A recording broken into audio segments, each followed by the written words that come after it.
Welcomes to all of you.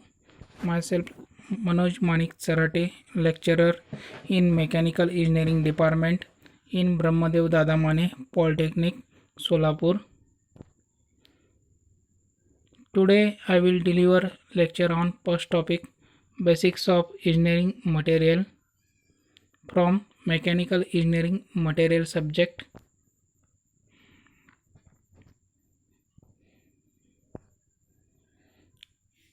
Contains Introduction of Engineering Materials, Classification of Engineering Materials, Crystalline and Amorphous Solids.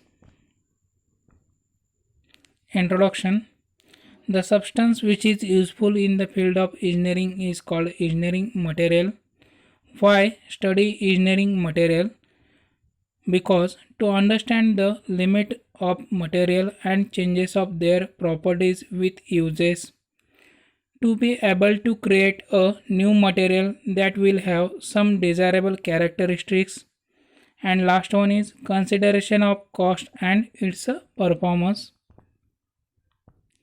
Classification of engineering material. Engineering material are mainly classified into four types: metals, polymer, ceramic and composite. In that metals again classified ferrous and non-ferrous. Polymers are classified into three types: thermoplastic, elastomers, thermosetting. Ceramic means usually consist of oxides, nitrides, carbides of various metals. Composite material consists of more than one material.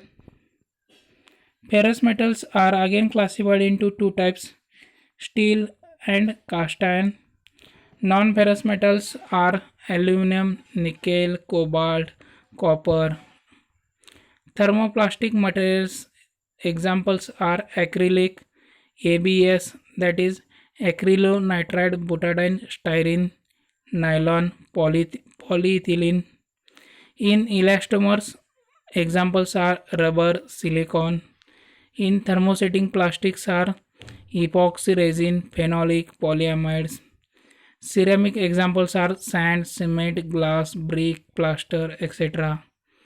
In composite materials are fiberglass, plywood, reinforced concrete, etc.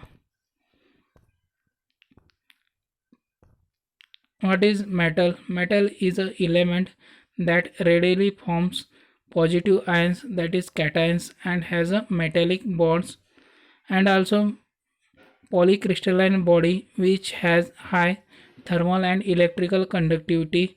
Examples are gold, silver, iron, copper, nickel, aluminum, mercury, titanium, etc.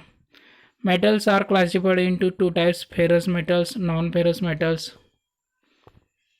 Ferrous metals are those metal contains highly contains of iron base and small amount of another element, that is ferrous metals. The ferrous term is derived from Latin word ferrum, which means containing iron. In right side we will see the ferrous classification. Ferrous classified into two types: steels and cast iron. Those metals containing less than 2% of carbon, that metals are known as steels, and those metals containing more than 2% of carbon, that metals are known as cast iron. Steels are again classified into two types: low alloy, high alloy. In that low alloy, low carbon steel, medium carbon steel, high carbon steel. High alloy steels are used for tools. And in that cast iron again classified: gray cast iron, ductile cast iron, white cast iron, malleable cast iron, and compacted graphite cast iron. Ferrous metals are mild steel, high speed steel, cast iron, stainless steel, wrought iron, and carbon steel. Applications: these metals are used for manufacturing of plates, general forging operations, manufacturing of pipe, manufacturing of chain and another steel parts, manufacturing of engineering parts like rivets, bolts, engine bolts, which we'll see in the right side diagram. Non-ferrous metals are those which do not contain significant quantity of iron or iron as a base metal. This metal possesses low strength at high temperatures. Advantages of non-ferrous metals are high corrosion resistance because it does not contain iron, so it is highly corrosion resistance. Easy to fabricate, that is machining, casting, welding, forging and rolling. Possesses very good thermal and electrical conductivity. Attractive color and low density. Example copper, aluminum, tin, lead, zinc and nickel etc. and other their alloy. Polymers. Polymers word derived from two Greek words poly and meros. Poly means many and the word mero means units. Polymeric material are composed of number of small units called monomers interconnected with each other. Here in detail given polymer. What is monomers? Monomer a molecule that can be bonded to other identical molecules to form a polymer. Here one diagram is given. Example ethylene, that is monomer. When combining number of ethylene with each other, that it form polyethylene, that is polymer. Polymer means many monomers, that is polymers.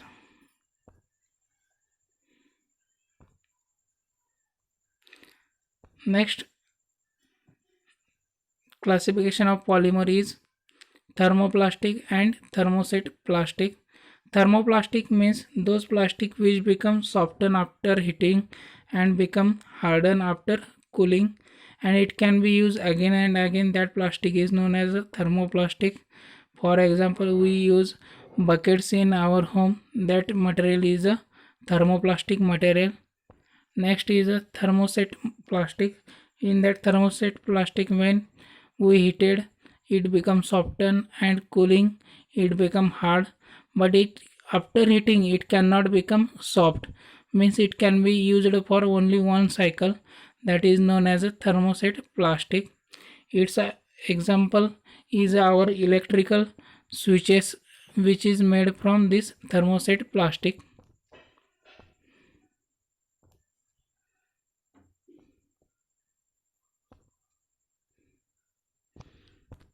Here is a diagram is given. Thermoplastic tray which can be used again and again, remolded, and thermoset electric pins which cannot be melted.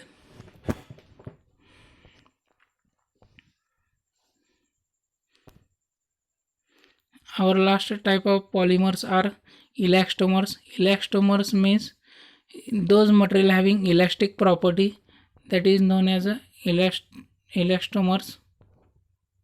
Means once we apply the load on the material, it elongates, and when removing the load, it regains its original position. That material is known as elastomers. In diagram here given, examples of elastomers are polybutadiene, butyl rubber, etc. Next, composite materials. Composite material in which is composed of at least two elements working together to produce a material that are different the properties of those elements on their own.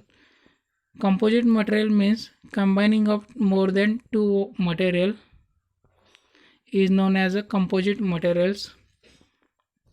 Example, plywood is made from wood and glue. In left side diagram we will see combining the number of layers of wood by using glue.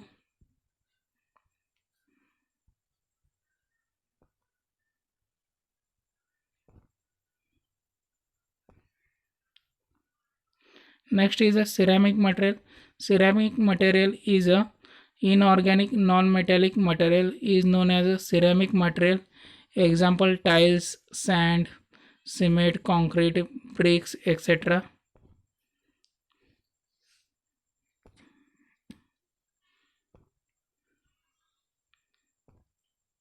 Properties of ceramics: high melting points, great hardness and strength, considerable durability, low electrical and thermal conductivity, chemical inertness, that is, they are unreactive with other chemicals.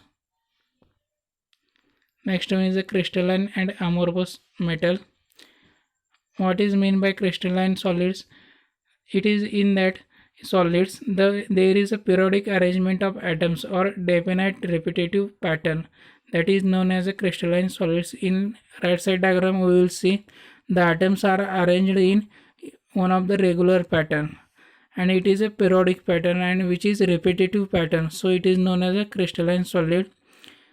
There is a long range order in crystals, melt at sharp temperature.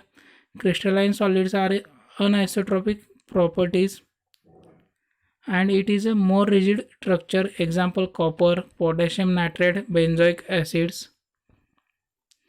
Next one is amorphous solids. In that amorphous solids, the arrangement of atoms in randomly. In diagram we will see the atoms are arranged in randomly, not a regular but orderly pattern. It can be arranged in randomly, so it is known as amorphous solids. There is only a short range order in amorphous solids. They do not have sharp melting point, and amorphous solids are isotropic properties will be independent of the direction in which they are measured and less rigid. Example fiberglass, Teflon, naphthalene, polyvinyl chloride. Thank you.